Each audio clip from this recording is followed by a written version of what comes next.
So hi sir, kuan karon ako explain ang code nga usa ka simple ra ni ka REST API gamit ang Java HTTP server. First is sa taas sa code dire makita nga ang mga import nga libraries dire sila ang gamit para sa networking input o output para makadawat o makasend og HTTP request o responses. Sunod natay duha ka importante nga variables dire which is ang store og IDGen. Ang store usa ni sa ka concurrent hash map nga murag temporary database code diri ibutang ang mga items din ang IDGen usa ka like kuan ni siya atomic integer nga ginagamit para automatic nga mo generate og unique ID sa kada item. Sa diri sa main method na siya kuan ang program mag-create og HTTP server nga paminaw god sa port which is 8000 na siya duha ka endpoints kini first na endpoints niya kay dash items din wala na kung kining isa kay dash items dash so unsay kalayan difference nila para sa diri sa first is kining dash items lang para sa pagkuan niya para sa pag-handle sa tanan items, for example paglista or pagkuan pag-add. Yung next is ang dash items dash para sa kuan niya pag-handle og mga individual item kuan item based ID. Ginagamit niya ang executors that new catch readpoll aron para kuan makasabay sa dagang request sa sabay nga panahon. Kuan ani pagkatapos ani kuan iyang i-start ang server og i-print ang message nga server started at kuan kining HTTP localhost din 8000 din dash items. Ang kuan kining read body method kay mubasa siya sa body sa HTTP request then i-convert niya paadto sa string para masabtan sa server nga unsay gisin sa client. Din ang parse JSON body kay kuan mo parse sa JSON string nga data og kuan niya himuon niya nga map aron makuha nato ang mga key values first like for example name og item 1 ang kini nga kuan kining split by top level comma og string quotes kay mga helper function kini duha gani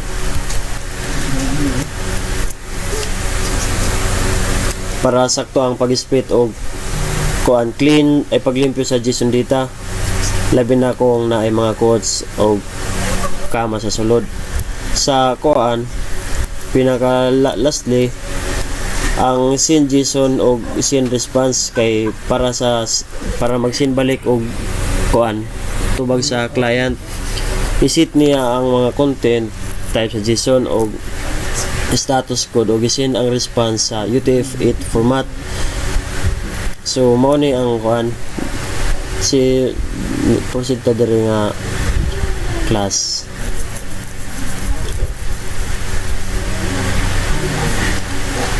Dire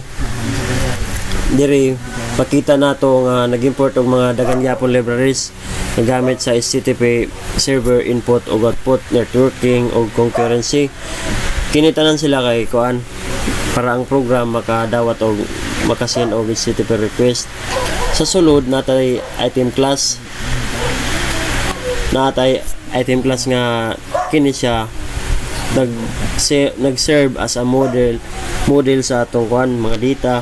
Ang usa ka item na ay ID name na ID name o kuan description.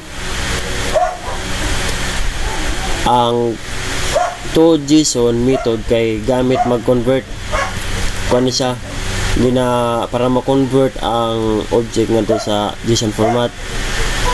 If mao man ni natay store nga usa ka concurrency hash map mo ni ang atong kuan temporary database nga nag-store sa mga item. Ang ID gen kay usa siya like kuan ni siya atomic integer nga mo generate og unique ID para matag item.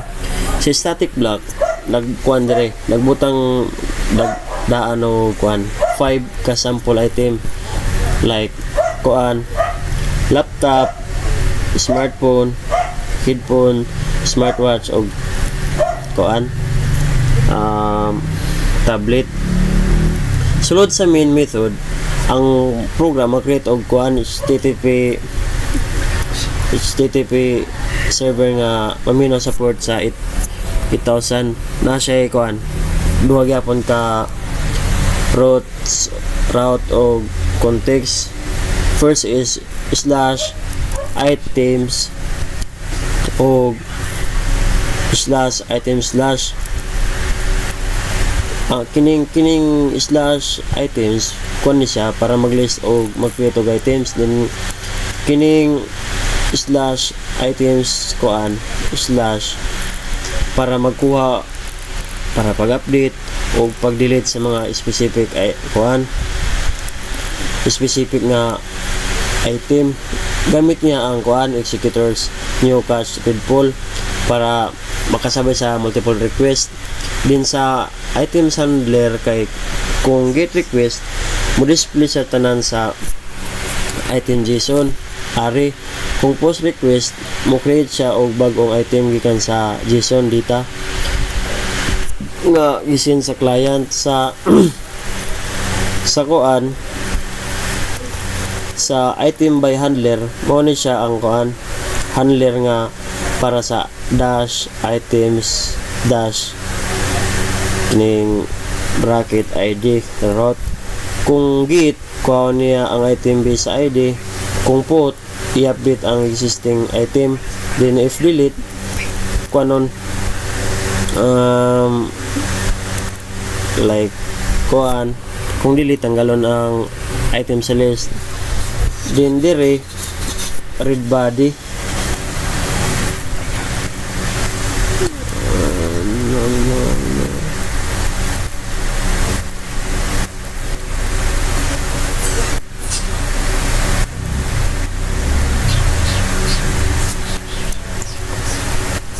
ang kuan dire read body para mubasa sa sulod sa kuan HTTP request.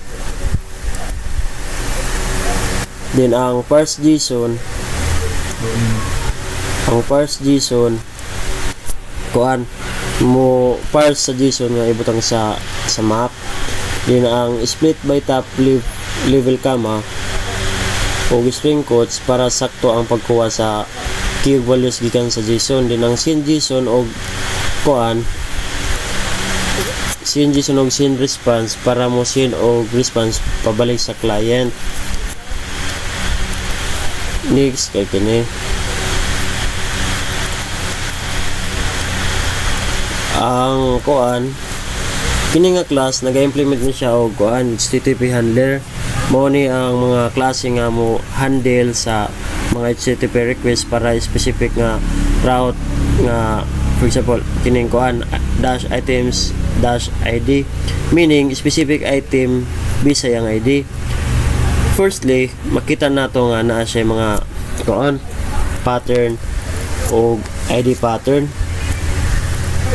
nga gamit para i-check kung sakto ba ang URL format, pareha ba sa kining kuan dash items dash 1 o dash items dash 5.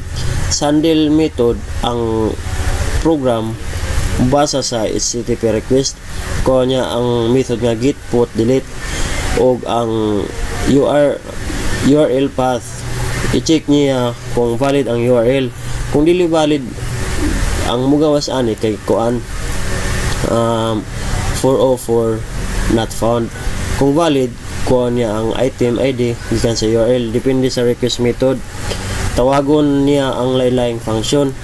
Kung git muran ang handler git i-display niya ang item details kung naa sa store.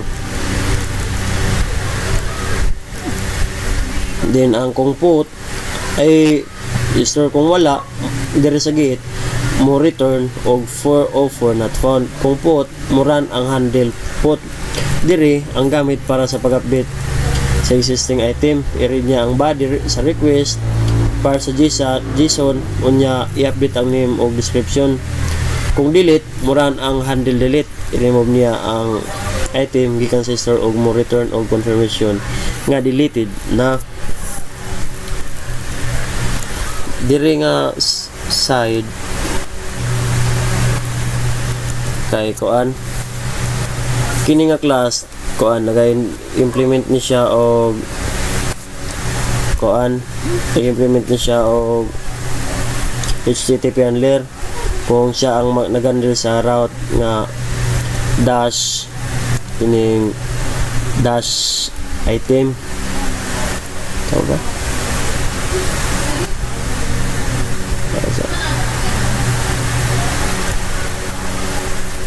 lang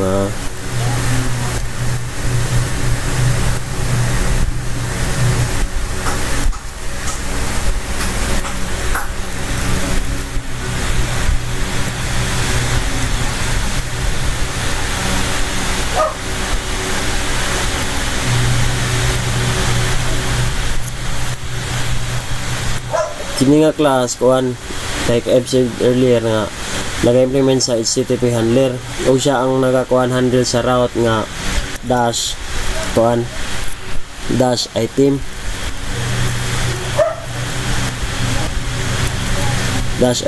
ang iyang work diri kay mao ni siya ang mag-manage sa get o post request, meaning pag-list o pag-create sa mga items. Sa handle method diri sa handle method i-check niya ang request method. Kung get, tawagon niya ang handle list para mapakita sa tanan items. Kung post, tawagon niya ang handle create aron para magdugang og mga bagong item. Kung line method ang gamiton, kuan siya 405 not allowed. Sa kuan handle list, kuha niya ang tanan item gikan sa store og giloop tanan og i-convert nga to sa JSON format. Yun sa handle create, basa sa body HTTP request gamit ang read body method. Kunya i-parse niya ang JSON data gamit ang parse JSON body. Din kung walay sulod ang name, mo return siya og error message. Kung naa maghimo siya og bagong item, mag-generate og ID gamit ang ID gen, ibutang sa store o gisin balik sa JSON data sa newly created item.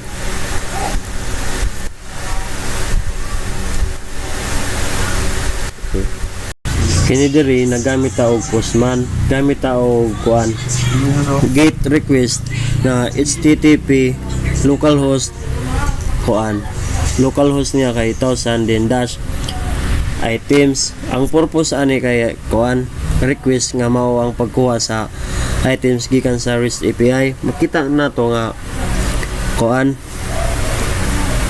ang pag butang pa nimo ni siya og kuan dash then 3 kining diri ra ang kuan niya ang output niya kay kining ID 3 ra. If kuan parano na nimo tanan kay kana kompleto na pag nakay plano sa kinabuhi i-dash na nimo tag 4 kana mo nang mugawas mo ng get method. Din kuan ang kuan rin ang every item na ID name o description. For example, ang kuan ang ID1 laptop kuan ni siya na ay like ang ID na may description sa high performance gaming laptop. Ang kuan for example kini ID2 kay smartphone description latest model with project capability. Din kining kuan ID3 headphones o ID4 kay smartwatch. So meaning kini nga kuan trabaho tarong ang kuan niya handle list method sa kuan code gikuha tanan items gikan sa store, gimo siyang JSON o gidala balik sa postman. So mo na yung kanya output. So maura to. Babush.